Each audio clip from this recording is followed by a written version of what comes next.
L'œil d'Horus.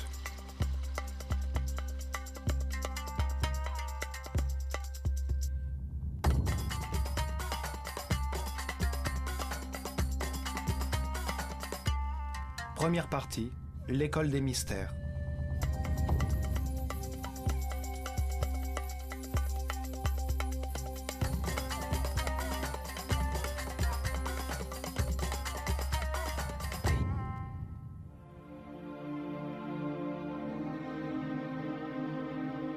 Notre histoire commence avant la destruction totale causée par le déluge.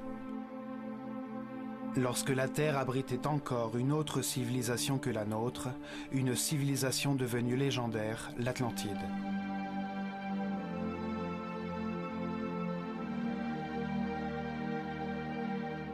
La sagesse de cette civilisation était le produit de l'évolution de la conscience humaine depuis des millénaires, de la connaissance du fonctionnement de l'univers qui donne lieu à ce que nous appelons la vie.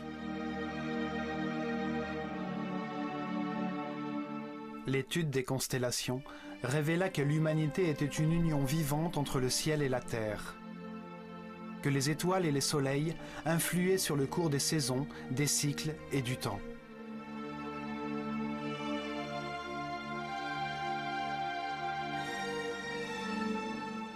Les prêtres de l'école du savoir de Nahakal en Atlantide, dans leur grande sagesse, découvrirent que la planète vivait les derniers moments d'un de ses cycles.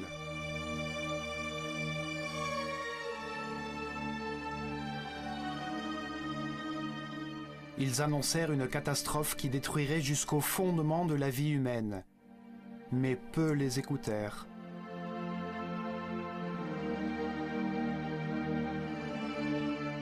Privés du soutien de la majeure partie de la population, ils construisirent des arches fortifiées de toutes parts et protégées par des champs électromagnétiques dont les forces pouvaient pénétrer et détruire toute matière. Guidés par le grand prêtre Chiquitet Arelish Vomalites, ils embarquèrent avec leurs familles, quelques instruments, certains animaux domestiques, et quittèrent l'Atlantide en direction de l'Est.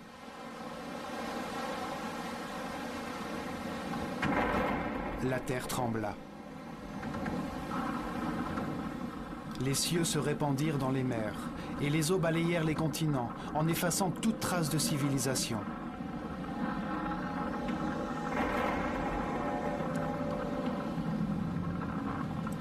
Comme l'attestent les deux immenses monuments en pierre, appelés mégalithes, qui furent retrouvés sur deux sites proches de l'Égypte. Leur taille, leur poids et leur assemblage témoignent d'une technologie aujourd'hui disparue, qui date certainement de l'Atlantide. Le site de Baalbek, au Liban, en fournit une première preuve. C'est à cet endroit que se trouvent les plus grands et les plus lourds blocs de pierre du monde, les trilithons de Baalbek. Chacun de ces immenses blocs pèse 1200 tonnes, mesure plus de 25 mètres de longueur, plus de 8 mètres de largeur et 5 mètres et demi de hauteur. Aujourd'hui, le poids le plus lourd que l'on peut soulever avec une grue est la navette Discovery, qui pèse seulement 150 tonnes, soit 10% du poids des trilithons. Aucune des technologies actuelles ne nous permettrait de les soulever, ni de les disposer avec une telle précision. Ils ont été transportés sur plus de 3 kilomètres. Au point d'origine où ils furent taillés, nous pouvons toujours voir un bloc de dimensions comparables qui n'a pas été utilisé. En raison de sa taille imposante, cet étrange plateau est devenu un lieu de culte pour toutes les populations qui s'installèrent dans la région après le déluge. Les Assyriens, les Perses, les Grecs et finalement les Romains y construisirent leurs principaux temples. On trouve une seconde preuve à Jérusalem. Cette ville est un lieu saint pour 3 religions. Ici se trouve un autre mégalithe, un ensemble de blocs gigantesques pesant chacun d'eux plus de 800 tonnes. Ces constructions immenses et mystérieuses devinrent également un lieu de culte d'où naquit Jérusalem. Elles font partie des imposantes fondations qui supportaient le temple juif et qui supportent aujourd'hui la mosquée d'Al-Aqsa et le dôme du Rocher. Les blocs font partie des fondations du mur des lamentations. De nos jours, nous pouvons y accéder à travers un tunnel formé par ces énormes pierres. Les mégalithes de Baalbek et de Jérusalem appartenaient à des édifices détruits durant le déluge. Leur taille leur a permis de rester en place. Ce cataclysme anéantit la civilisation atlantidéenne. Il eut lieu aux alentours de l'an 10 900 avant Jésus-Christ, alors que le système solaire traversait la constellation du Lion. Cet événement est retranscrit dans les livres sacrés de toutes les cultures du monde.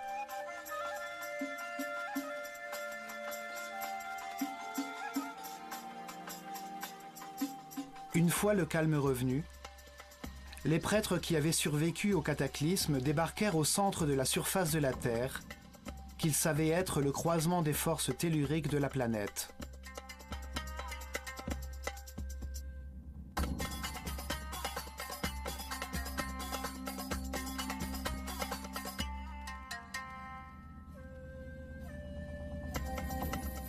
Ils espéraient utiliser ces forces pour guider l'esprit humain en construisant d'imposantes formes pyramidales qui concentreraient les vibrations des entrailles de la Terre et les transformeraient en énergie.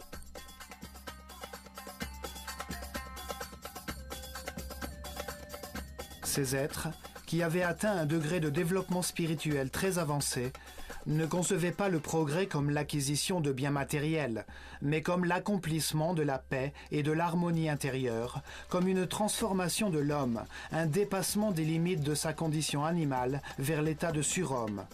À un moment qu'ils nommèrent Septépi, temps nouveau, ces prêtres virent sortir des eaux un long oasis étroit, une terre fertile entourée d'un désert protecteur qui longeait une grande rivière. Ils l'appelèrent Égypte. Cette terre émergeait hors de l'eau, le pays d'un seul fleuve, le Nil, présentait les meilleures conditions pour donner naissance à une nouvelle civilisation. Les prêtres considérèrent ce cataclysme comme le début d'un nouveau cycle qui devait conduire l'humanité vers une destinée nouvelle, vers la construction d'une société vouée à l'élévation spirituelle.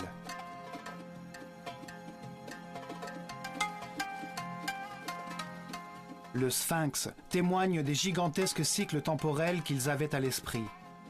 Son corps de lion à tête humaine met en valeur le cycle compris entre l'ère du lion et celle du Verseau, l'heure du règne de la nouvelle civilisation. Il voyait la vie comme un processus conçu par Dieu, durant lequel l'homme se réincarnait encore et encore pour se perfectionner et s'élever dans la hiérarchie universelle. Si l'esprit d'un homme ne comprend pas le Créateur, la raison de l'univers ou de sa propre existence, il sera incarné dans un corps. Les expériences de cette vie charnelle lui permettront d'acquérir la sagesse et la connaissance. Dans cette incarnation, dans tout ce qui lui sera donné à connaître, s'opposeront deux extrêmes. Il pourra comparer les éléments de cet univers dual et polarisé afin de comprendre la vérité.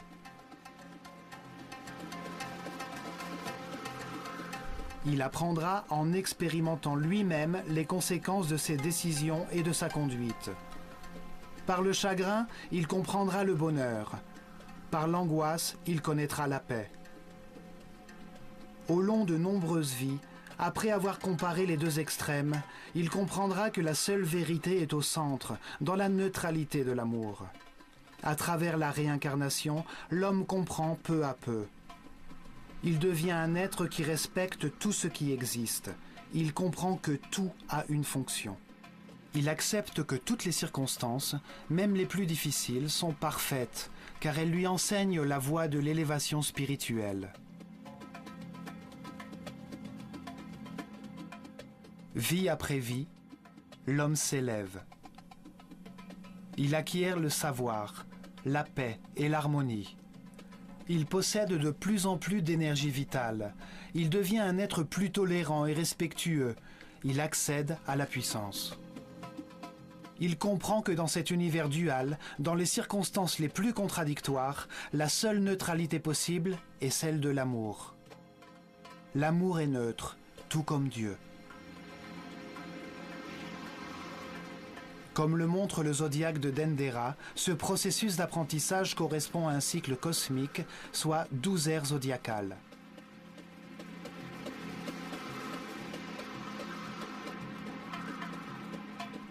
En effectuant un tour complet, le système solaire reçoit les radiations de chacune des 12 constellations.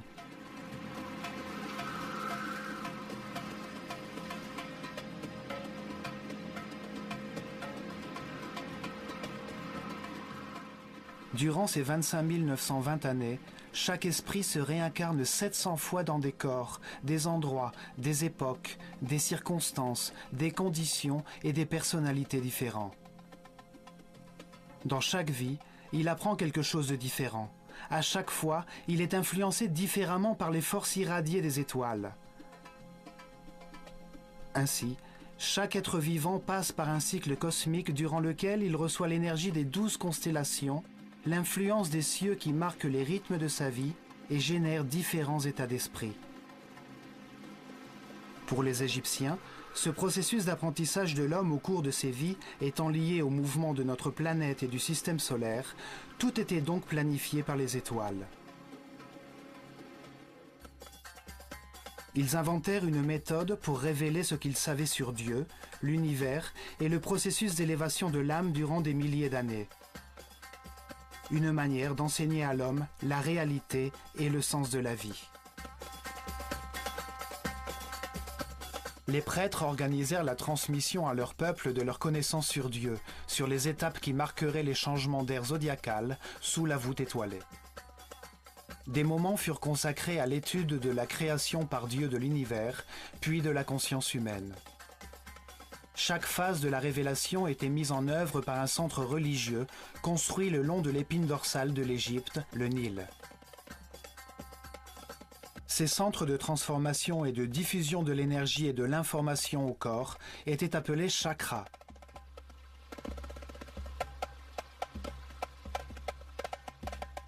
Ils se développèrent dans 4 régions. Chacun de ces 4 centres était dédié à l'explication et l'enseignement d'une phase de la Genèse. Chacun était dédié à une période différente de l'existence du même Dieu, avec des noms et des symboles différents.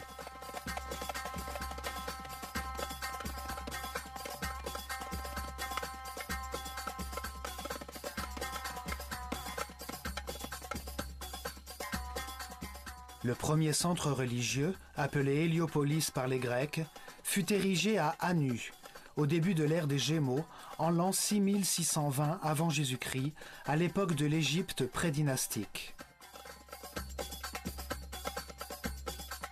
Une ère consacrée à la symétrie en art et en architecture. Ce centre était voué à la révélation des caractéristiques, des qualités et de la raison d'être d'un Dieu absolu, cause première de toute chose, que les Égyptiens appelaient Atum-Ra, l'unité homogène et statique qui avait préexisté à l'univers. Le deuxième centre religieux fut établi à Memphis, au commencement de l'ère du Taureau, en l'an 4460 avant Jésus-Christ.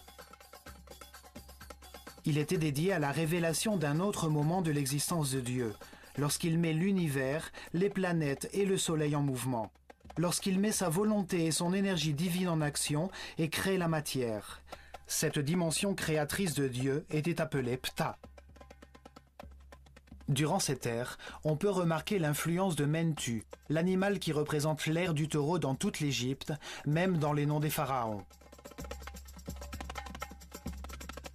Le troisième centre religieux fut créé à Hermopolis. Il était dédié à Thoth.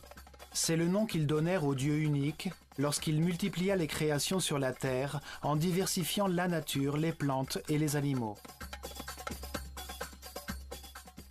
Le quatrième centre religieux fut érigé à Thébas, à l'arrivée de l'ère du Bélier, en l'an 2300 avant Jésus-Christ. Ce centre était voué à la révélation des caractéristiques, des qualités et de la raison d'être de Dieu lorsqu'il crée la conscience de l'homme à son image. Ils l'appelèrent Amon-Ra. Cette ère fut un moment décisif pour la civilisation égyptienne.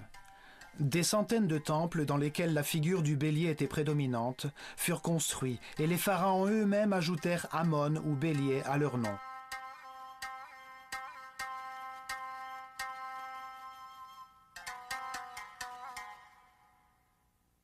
Les changements d'air ou de constellation zodiacale déterminaient la durée de chaque phase de la révélation.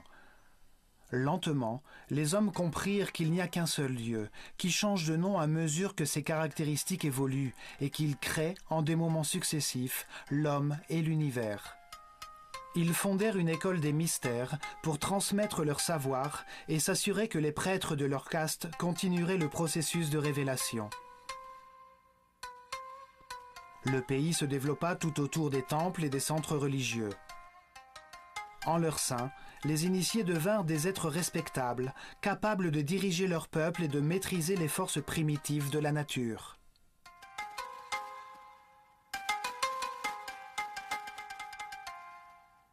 Les prêtres choisissaient leurs disciples parmi les enfants d'Égypte en fonction de leur niveau de connaissance et de sensibilité et leur donnaient la chance de vouer leur vie à la prêtrise. Il leur parlait du processus d'élévation à travers la réincarnation de Dieu et de l'univers. Il leur enseignait les sciences, l'art, la religion et la philosophie. Il les entraînait à l'exercice du contrôle de soi. Ils apprenaient à conserver leur énergie vitale, à comprendre l'importance du respect et du libre arbitre, accélérant leur processus d'évolution. Ils devenaient les héritiers de la caste des prêtres, ceux qui possédaient le savoir et le pouvoir qu'ils procurent et qui avaient pour mission de guider le peuple sur le chemin du progrès. Des statues de ces prêtres ont été retrouvées. Certains sortent d'un cube, d'autres sont représentés comme des écrivains, des êtres de savoir.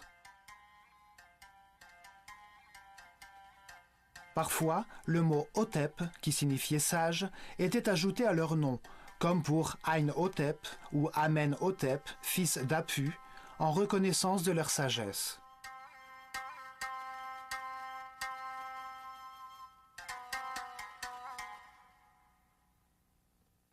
C'est dans les temples qu'était concentré le savoir, le pouvoir, la richesse matérielle et spirituelle. C'est sur eux que reposait l'organisation de la civilisation égyptienne.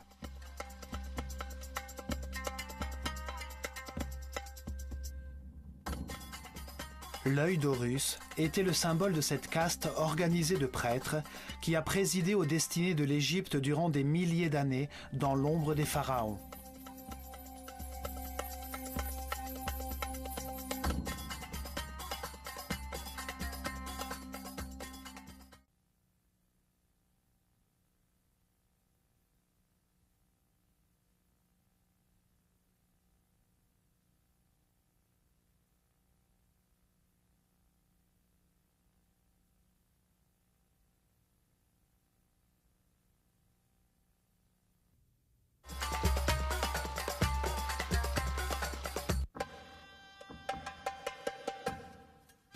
L'œil d'Horus était également le symbole de l'école des mystères, un emblème visible sur tous les murs des temples égyptiens.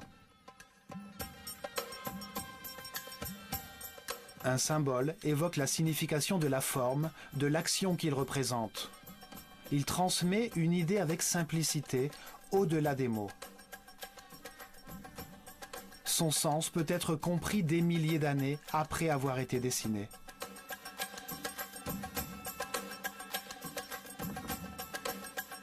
Les yeux permettent de sentir le soleil, l'origine de la vie.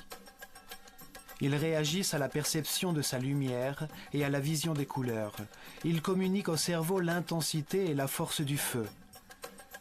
Les yeux sont les terminaisons nerveuses qui perçoivent la volonté divine, l'intensité de la lumière, la force de Dieu que les Égyptiens nommaient Phi.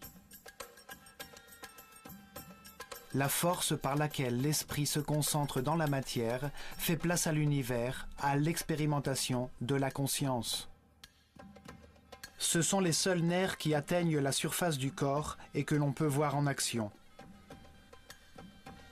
Ils parcourent des sphères pleines de liquide blanc cristallin.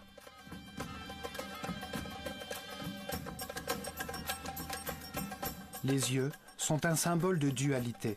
L'œil gauche, solaire, est sensible à ce qui est négatif. L'œil droit, lunaire, est sensible à ce qui est positif et constructif. Ils croisent leurs informations afin de retranscrire la bonne image mentale de l'espace. Ils symbolisent l'expérimentation de la conscience dans un univers de contraste, expérimentation qui lui permet de trouver la vérité par comparaison entre des éléments opposés. Ils réagissent à la lumière active du soleil et produisent la vraie lumière de l'esprit, la lumière de l'énergie vitale, une lumière invisible qui rend possible l'intelligence et la compréhension du monde. Les oiseaux évoquent l'action de voler, la libération des contraintes matérielles. Le faucon est l'oiseau qui voit le mieux. Le faucon Horus représente l'esprit qui a achevé son apprentissage dans les limites de la vie mortelle. Il comprend alors les vérités de l'univers, car il les a expérimentées dans de nombreuses vies, et il s'élève au-delà des limites matérielles, hors du temps et de l'espace. L'œil d'Horus est la conscience immortelle qui sait tout, qui voit tout. Il peut voler bien au-dessus de tout ce qui existe ou porter son attention sur le moindre détail. Bien évidemment, les prêtres, dans leur sagesse, se voyaient comme des observateurs et des guides dans le processus d'élévation vers la lumière. C'est pourquoi leur symbole était l'œil d'Horus, l'œil qui voit tout.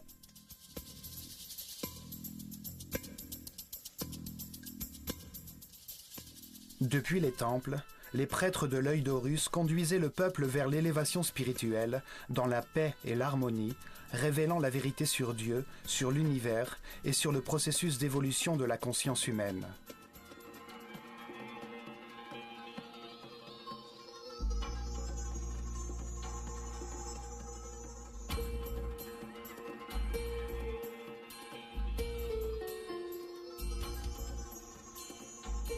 Protégé de l'extérieur par de hauts murs, chaque temple formait un ensemble architectural imposant dans lequel vivaient des milliers de personnes, des hommes et des femmes car il n'y avait pas de différence de sexe. Ils consacraient au moins 21 années de leur vie à leur apprentissage et à leur formation pour devenir prêtres ou prêtresses.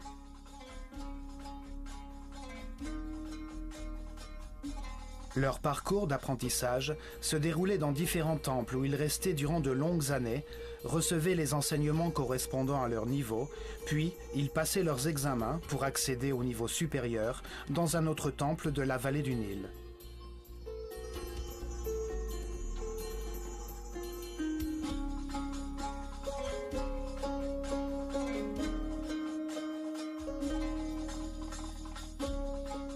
Chaque temple était une bibliothèque vivante, spécialisée dans un domaine particulier. Dans chacun d'eux, on professait des leçons différentes sur l'univers ou sur le sens de l'existence. Chacune de ces disciplines possédait en elle-même un élément sacré qui donnait un sens à la création du monde.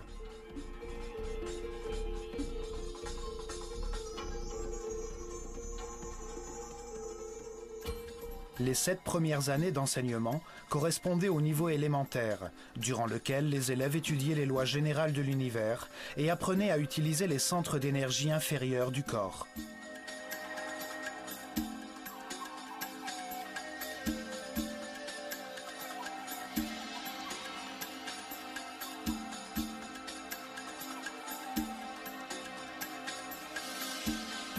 Des temples comme celui de Komombo était dédié à la compréhension de la nécessité de la dualité et de la polarisation universelle, afin que l'esprit puisse établir des comparaisons entre des fins opposées et trouver ainsi la vérité.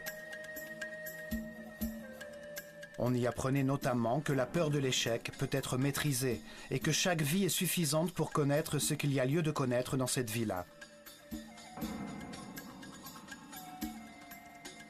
Il possédait les outils pour éveiller la peur de la mort, apprendre à la contrôler et comprendre que la mort n'est qu'un pas vers une autre expérience d'apprentissage.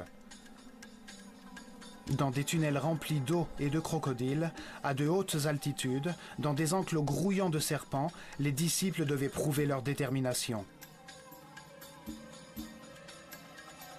On leur enseignait à dépasser leur peur de l'abandon, leurs instincts agressifs et défensifs. On leur montrait l'existence de réflexes mentaux inconscients pour leur apprendre à contrôler ces réactions automatiques.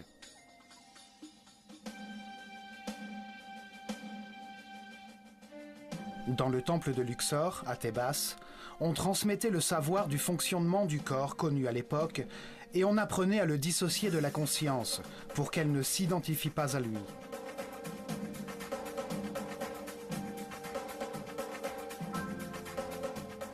Le temple tout entier ressemblait à un organisme humain. Chaque salle représentait un organe. Sur les murs étaient inscrites des informations concernant ses fonctions principales, les bienfaits qu'il apportait à l'organisme et ses relations avec les autres organes.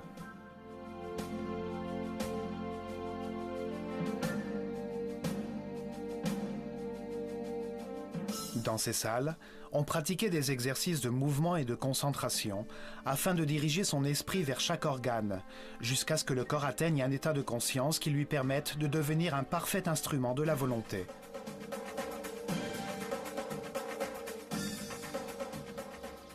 La plupart des temples des prêtresses de Nephthys et d'Isis étaient réservés à l'enseignement des perceptions sensorielles, des émotions et des désirs charnels du corps, afin de les différencier des émotions, intuitions et inspirations supérieures.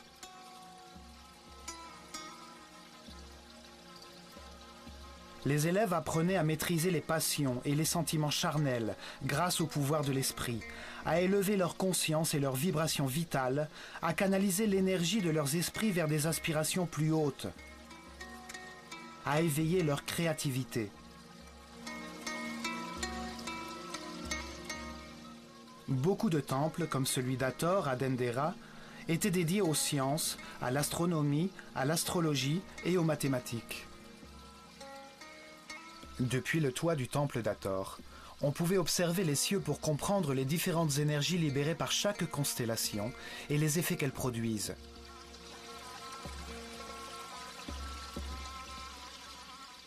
Les Égyptiens suivaient scrupuleusement les mouvements des étoiles, vérifiaient la durée de l'année solaire, la date exacte de la crue du Nil, le moment du passage de la Terre de l'ère du Taureau à l'ère du Bélier, les cycles qui impactaient le processus d'évolution.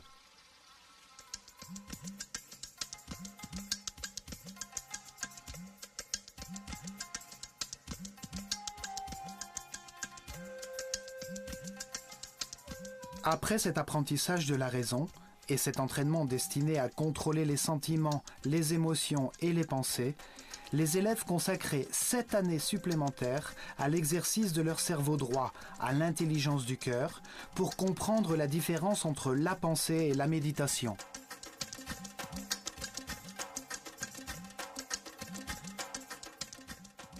Le temple de Karnak, le plus grand d'Égypte, était dédié à la conscience, à l'analyse des forces qui la façonnent, à la compréhension du processus d'évolution et aux moyens de l'accélérer en se concentrant sur les concepts, les mots, les sentiments, les points exacts ou les mouvements.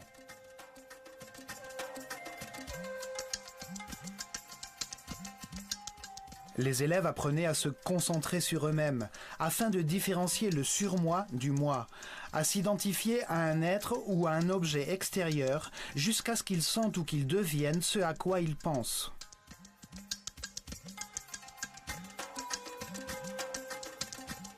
Ils se livraient à des exercices de télépathie. D'abord dans des conditions de proximité physique, puis à distance, à une certaine heure de la journée, jusqu'à ce qu'ils apprennent comment communiquer mentalement à n'importe quel moment. On leur enseignait une certaine conception du temps, et ils apprenaient à vivre comme si celui-ci était un éternel présent.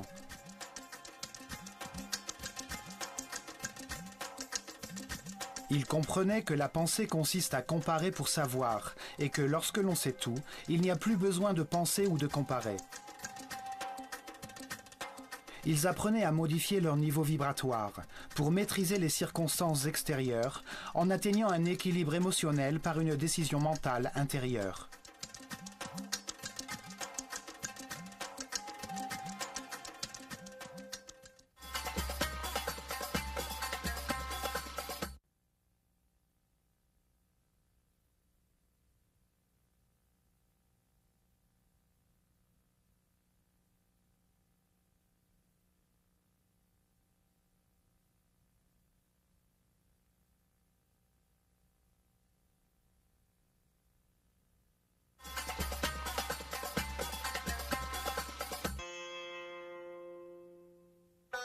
Chaque temple possédait 3 niveaux d'information. Ainsi, ces informations pouvaient être révélées simultanément à des hommes qui n'étaient pas au même stade d'évolution.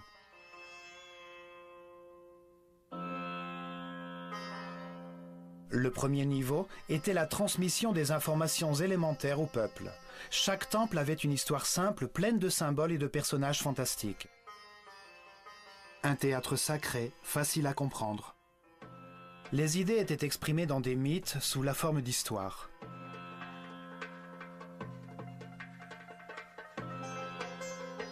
Le mythe, histoire fantastique, était une méthode de révélation du monde à l'homme qui ne pouvait le comprendre qu'imparfaitement. Les mythes ne sont vivants que parce que l'on croit en eux.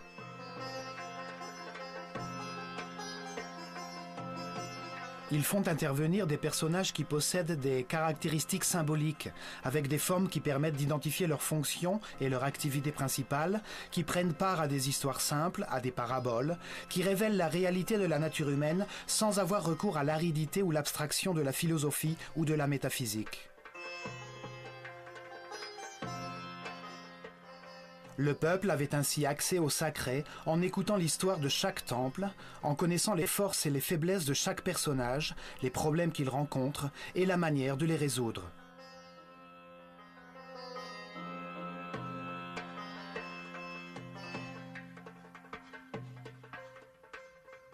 Un second niveau d'information était réservé aux disciples, des êtres spirituellement plus avancés, à qui les mêmes thèmes sacrés étaient expliqués, mais d'une manière plus complète et concrète.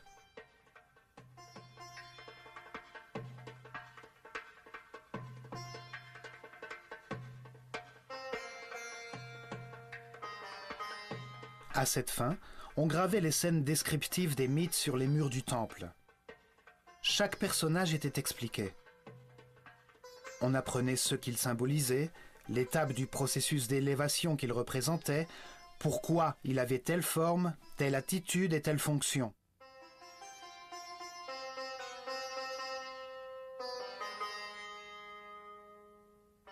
La sagesse des prêtres de l'œil d'Horus apparaît clairement dans l'histoire racontée dans chaque temple, dans les formes qu'ils utilisaient comme symboles. Simplement en les voyant, on comprend les actions qu'ils représentent ou les bienfaits obtenus par leur réalisation. En utilisant comme symbole des hommes à tête d'animaux, ils en font des concepts qui évoquent les caractéristiques de chaque animal et qui permettent de saisir la fonction de cet animal dans l'univers.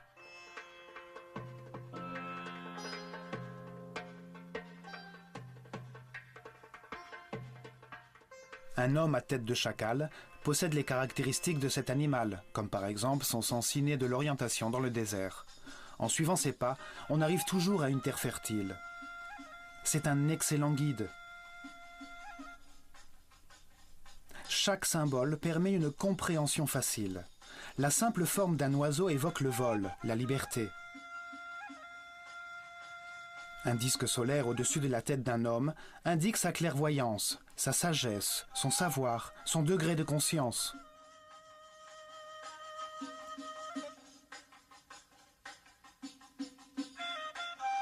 Les Égyptiens étudiaient les animaux et les insectes en détail.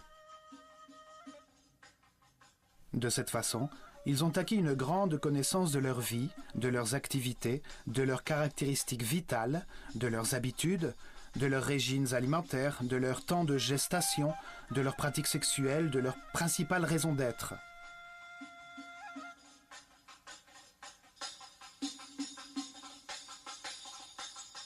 Ils choisissaient les animaux les plus doués pour représenter une action vitale et son impact sur l'univers. L'évolution du ver, qui rampe et se tortille avant de devenir un papillon.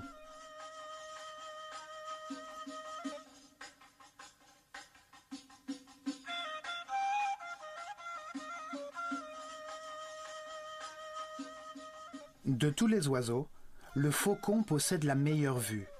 Il a un cerveau optique parfaitement développé.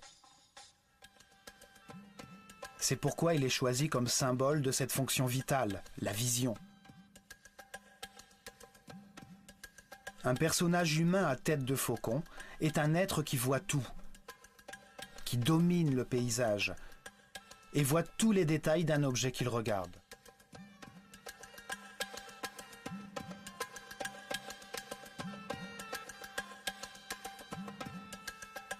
Ces personnages, appelés dieux ou néthers par les égyptologues qui pensent que les Égyptiens étaient polythéistes et vénéraient les animaux, représentaient seulement une fonction vitale, un être au monde qui se transforme et s'améliore.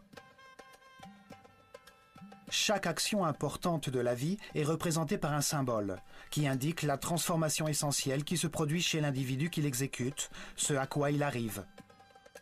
2 bras signifient l'adoration. 2 jambes, l'action de marcher. 1 bouche, le fait de parler.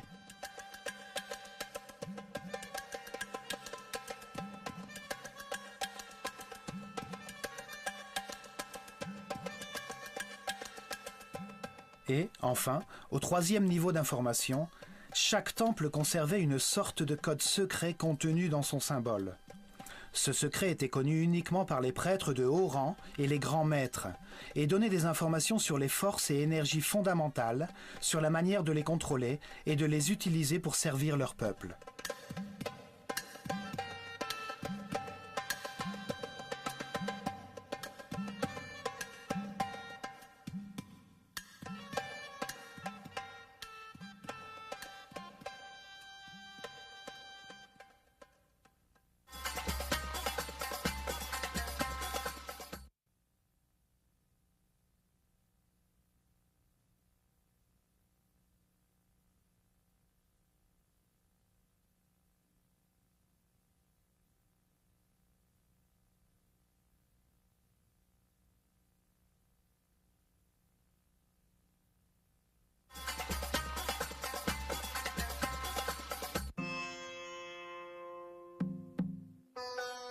Dans des temples comme celui d'Horus, à Edfu, le grand prêtre a mené ses disciples les plus brillants à projeter leur conscience dans le temps, à pénétrer dans leur subconscient pour revivre et comprendre leur vie antérieure dans leur processus de réincarnation. Le grand prêtre était toujours un être très avancé dans son chemin spirituel. Il ne s'identifiait pas à son corps. Il connaissait son fonctionnement et il savait à quelles énergies il devait avoir recours pour trouver son équilibre.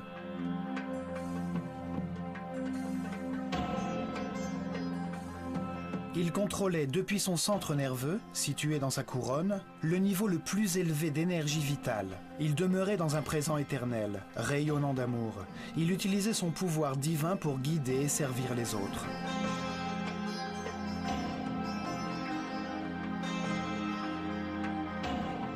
La matière peut seulement recevoir, se contracter. Le don est un rayonnement. C'est une vibration de l'esprit. Les êtres de chaque niveau reçoivent et donnent à ceux des niveaux inférieurs.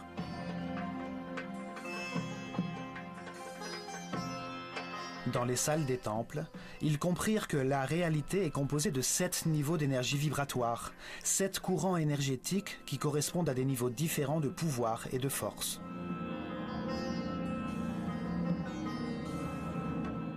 Le corps possède 7 chakras, ou centres de transformation de l'énergie fondamentale de l'univers. Chaque être humain n'utilise qu'un seul de ces 7 centres au cours de sa vie présente, en fonction du niveau d'élévation de sa conscience.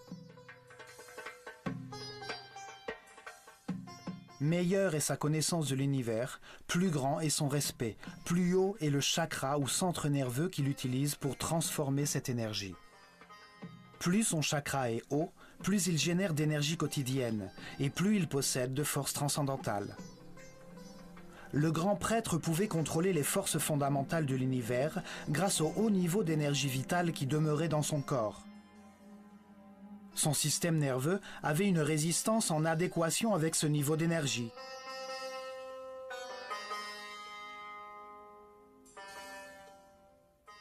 Ainsi, dans tous les temples d'Égypte, à mesure que les disciples suivaient leur apprentissage et leur formation, leur énergie vitale augmentait graduellement, en même temps que leur résistance nerveuse.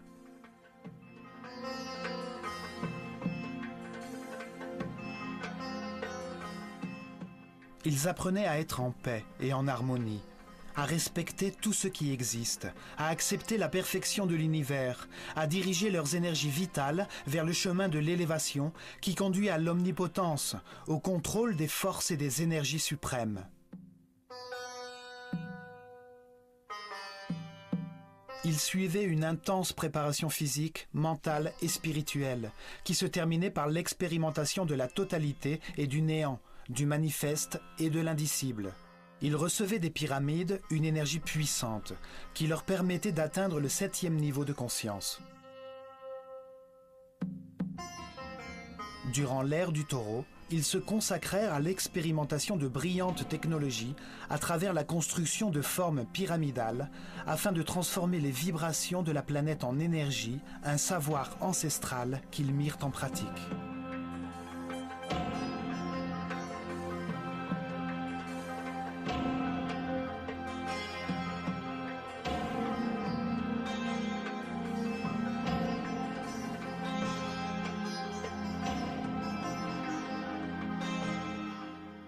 Ils érigèrent d'imposantes pyramides qui pesaient des millions de tonnes sur les points névralgiques du réseau électromagnétique de la planète. Les millions de particules de quartz présentes dans ces masses pyramidales suivaient les vibrations de la Terre, produisant de l'énergie par un phénomène connu aujourd'hui sous le nom de piézoélectricité.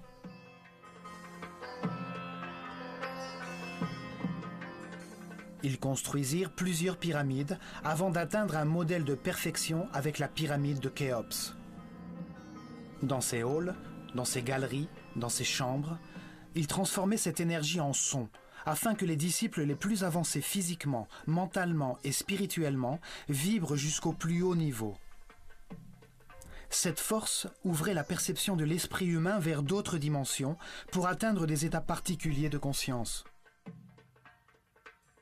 Avec cette aide extérieure, les disciples s'élevaient jusqu'au 7e niveau de conscience, repartaient en conservant cet état d'extase dans leurs esprits après avoir éprouvé la vérité et allaient la transmettre à leurs semblables par leurs mots et leurs actions.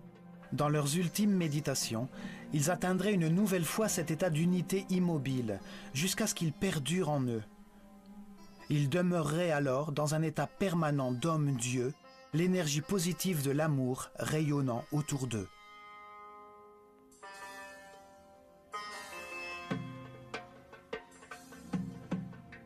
La connaissance de toutes les formes pures de l'univers, des masses primitives qui organisent l'énergie et la matière, était essentielle pour le développement de la civilisation égyptienne. Aujourd'hui, nous appelons ces formes pures les solides platoniciens. 5 polygones de taille et d'angles égaux, formés de triangles équilatéraux, la forme de vie qui ne produit aucune tension.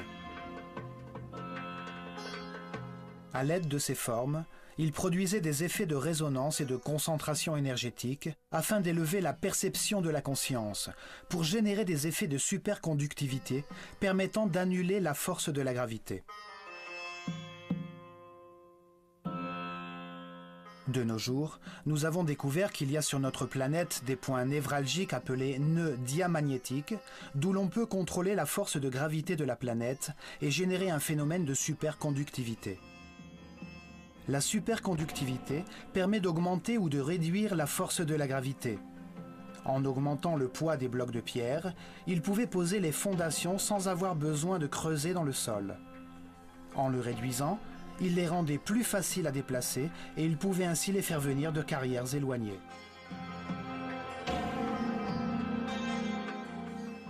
Des hiéroglyphes, qui expliquaient les formules et les ingrédients nécessaires pour faire une sorte de ciment qui ressemble à de la roche, furent retrouvés sur l'île de Séhel. Des scientifiques français les ont partiellement décryptés. Leurs expériences confirment qu'il s'agit de géopolymères, qui produisent une sorte de pierre une fois qu'ils sont solidifiés. Ceci permet de comprendre la simplicité avec laquelle les Égyptiens pouvaient assembler les pierres de leur temple en utilisant un bloc pour en former d'autres.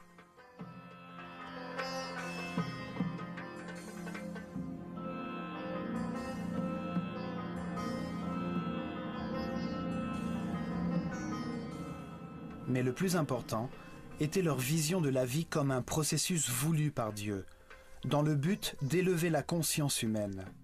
Le fait que l'esprit humain se réincarne continuellement dans un corps pour comprendre ce qu'est l'harmonie en analysant les résultats de ses décisions.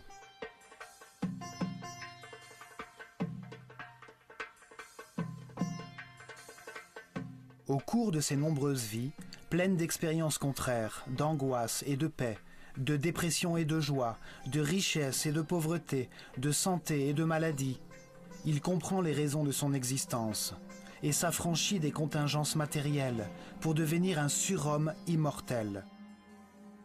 Un être qui, au moment de sa mort, ne perd pas la conscience des connaissances qu'il a accumulées. Un esprit sage qui, à la fin de chaque étape, franchit une nouvelle marche vers la perfection universelle.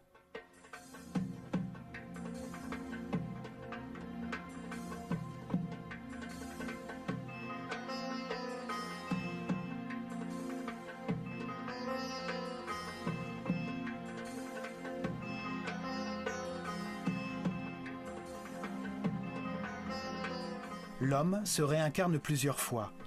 Au début du processus, il est dominé par sa condition animale. L'intolérance et l'agressivité le condamnent à une vie de désolation. Petit à petit, la douleur l'envahit et en cherchant à la soulager, il cesse d'attaquer. Il trouve la paix et avec elle, des niveaux élevés d'énergie vitale.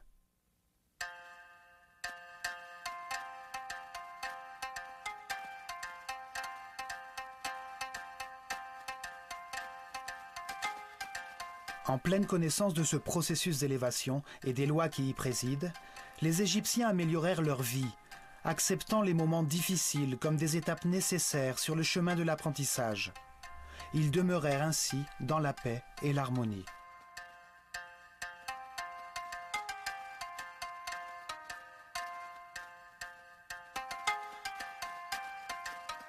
Les temples enseignaient comment les hommes, même dans un monde de souffrance, pouvaient s'affranchir des contraintes physiques et devenir des êtres capables de transformer la matière pour voyager librement dans le temps et l'espace. Au milieu des contradictions de chaque vie, tout homme apprend quelque chose et renaît un peu plus sage. Par la polarité entre la lumière et les ténèbres, entre la peur et l'amour, nous apprenons à trouver la paix et l'harmonie, pour garder notre énergie vitale.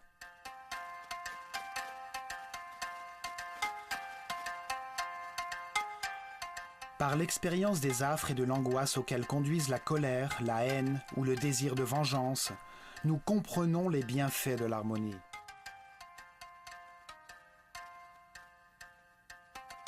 En prenant conscience que chaque décision produit à la fois de la douleur et du soulagement, nous pouvons faire d'une vie infernale un paradis. Les Égyptiens avaient compris que toutes les actions de la vie quotidienne, la pêche, les semailles, la récolte, nous rapprochent chaque jour un peu plus de la perfection divine. Ils formèrent une communauté si pacifique et heureuse que lorsque l'historien grec Hérodote visita l'Égypte au 5e siècle avant Jésus-Christ, il dit « De toutes les nations de la terre, les Égyptiens sont les plus heureux, les plus saints et les plus religieux. »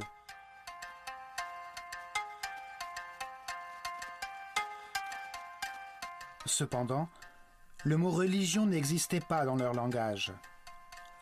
Ils ne voyaient aucune différence entre le sacré et le profane. Ils considéraient qu'il était de leur devoir de comprendre que Dieu, l'univers et l'homme étaient unis par le ciment de l'amour.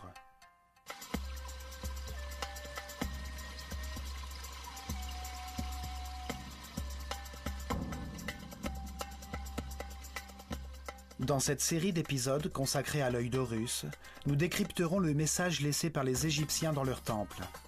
Que tous les hommes avancent sur la voie de l'élévation au cours de leurs nombreuses vies. Certains sont plus avancés que d'autres, mais tous accéderont à l'immortalité et à la permanence de la conscience par le seul chemin possible, celui par lequel ils apprendront à s'adapter, à accepter la réalité des choses et à respecter tous les êtres qui les entourent. Ce chemin peut être pavé de souffrance ou de paix et d'harmonie.